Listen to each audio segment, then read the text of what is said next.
Shalom saudaraku, salam damai sejahtera dalam kasih Kristus. Jumpa lagi dengan saya, Didi Tuli. Kita akan belajar berapologetika bersama-sama di channel ini. Tabiat Nora Aritona itu memang seperti itu ya. Tidak mungkin bisa diubah, kecuali mungkin Tuhan yang mengubah. Nah, kali ini dia kembali menista kekristenan, menghina iman Kristen. Katanya, orang Kristen yang baik-baik saja itu tidak mungkin masuk surga. Tapi orang-orang berdosa, orang jahat seperti perempuan sundal dan pemungut cukai, mereka yang akan masuk surga terlebih dahulu. Ini sih katanya dari Alkitab. Apakah betul Alkitab mengatakan seperti yang Nora ini katakan? Mari kita bersama-sama melihat videonya terlebih dahulu.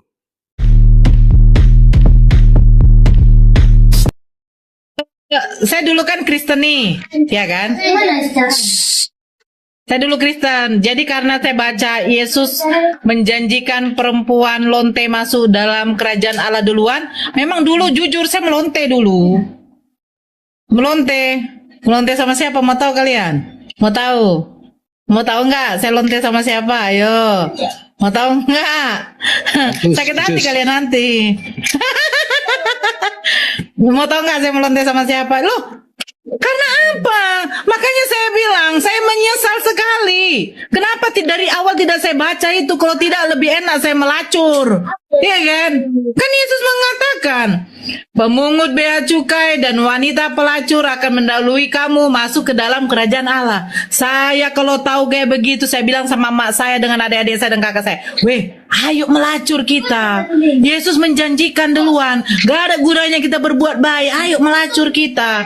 Terus nanti kalau laki-laki datanglah bapakku, kalian melacur terus saya ngapain? Pak, boleh bapak kau ini pelacur. Jadi begini, Kristen ini yang perempuan pelacur, ya kan? Yang laki-lakinya suka melacur. Kan betul? Betul itu kan? Betul. Makanya si Lina Wijaya itu adalah pelacur. Loh, buktinya apa? Kalau kalian ingin masuk kerajaan Allah duluan, melacur. Ya? Terus kalau laki-lakinya yang Kristen mau kawin sama lonte nggak apa-apa, karena diperbolehkan, gitu ya. Rupanya si Nora ini buta huruf ya, pantesan dia tidak bisa membaca Alkitab dengan baik dan benar. Ternyata Alkitab tidak mengatakan seperti apa yang disampaikan oleh Nora ini ya, karena Nora ini hanya membaca Alkitab yang dia suka, yang tidak suka dia buang begitu saja. Jadi yang mendukung argumennya dia ambil, yang tidak ya dia tidak ambil begitu. Jadi ini maling ayat namanya. Kemudian ditafsirkan seenak jidatnya sendiri sehingga menghasilkan penafsiran yang menyimpang seperti ini. Alkitab tidak mengatakan seperti apa yang disampaikan oleh Nora, karena Nora hanya berhenti di ayat 31. Apa yang dia sampaikan tadi itu tertulis di dalam Matius pasal 21 ayat 31 dan 32. Mari kita bersama-sama membacanya. Siapakah di antara kedua orang itu yang melakukan kehendak ayahnya? Jawab mereka, yang terakhir, kata Yesus kepada mereka. Aku berkata kepadamu, sesungguhnya pemungut-pemungut cukai dan perempuan-perempuan sundal akan mendahului kamu masuk ke dalam kerajaan Allah. Sebab Yohanes datang untuk menunjukkan jalan kebenaran kepadamu, dan kamu tidak percaya kepadanya. Tetapi pemungut-pemungut cukai dan perempuan-perempuan sundal percaya kepadanya. Dan meskipun kamu melihatnya, tetapi kemudian kamu tidak menyesal, dan kamu tidak juga percaya kepadanya. Jadi, sebenarnya konteks ayat ini berbicara tentang perumpamaan tentang dua anak. Anak yang taat kepada ayahnya dan juga anak yang membangkang kepada ayahnya. Dan kemudian Yesus mengatakan bahwa anak yang pembangkang ini adalah orang-orang Farisi, ahli-ahli Taurat. Sedangkan anak yang taat adalah para perempuan sundal dan juga pemungut cukai.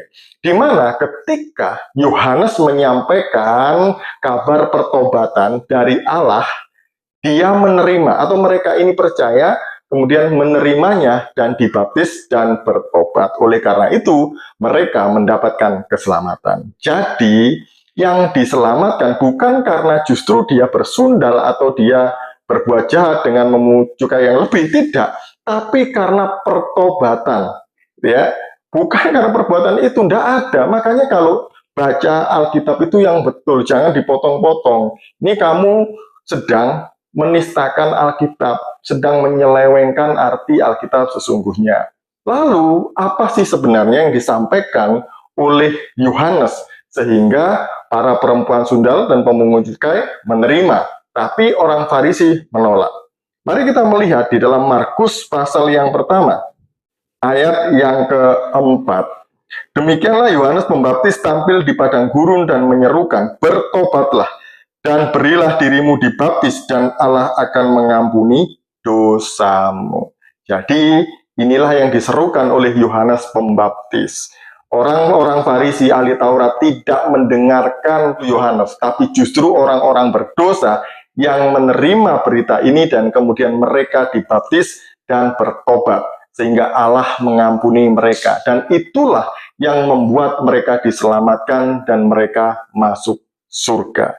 Jadi apa yang disampaikan oleh Nora itu tadi hoax, itu fitnah, karena Alkitab tidak mengatakan demikian. Ayo, berarti apa yang kamu sampaikan tentang masa lalumu itu benar atau tidak? Bahwa kamu suka melacur supaya diselamatkan?